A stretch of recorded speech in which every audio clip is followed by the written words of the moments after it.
First thing that we're going to do when we do a tasting is we're going to look at the colour, because this will tell us quite a lot. We look at the colour of this wine, and then maybe even if we hold it against a white background, we can see that it's medium coloured, and it has a touch of green to it and also a touch of gold to it. That greenness would indicate to me that it's quite a young wine. Like most things in nature, most plant matter starts off quite green and it develops colour and as it becomes riper. So that touch of green would indicate to me that it's quite a young wine. If we give this wine a swirl as well, and we just wait for a few seconds, eventually we'll start to see these tears forming down the inside of the glass. So that's glycerol. And the majority of wine is made up of water, but then there's also glycerol, which is either alcohol or sugar. So I wouldn't say there's a huge amount of glycerol in this wine, which would make me think that it's probably about average alcohol, something like 12.5%. What can we say about this wine just by looking at it? I would say probably that lack of glycerol and that sort of average amount of sugar. It's probably a dry wine.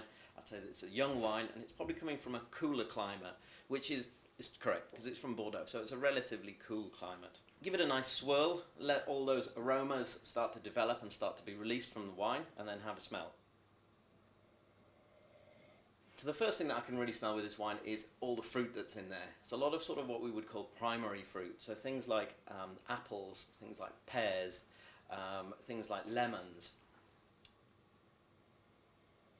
But keep coming back to the wine, trying it again, and there's lots of different aromas that come out. Now it's slightly floral, slightly white flowers, slightly kind of lemony, slightly melony. So this is kind of indicates that it's quite a complex wine. There's a lot of things going on there. Now I'm going to have a taste.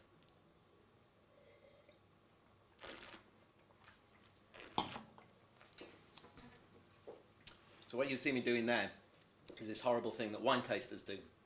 We take the wine in our mouths, and then we just gently suck a little bit of air through the wine, which again helps aerate the wine and let all those molecules, aroma molecules, come off.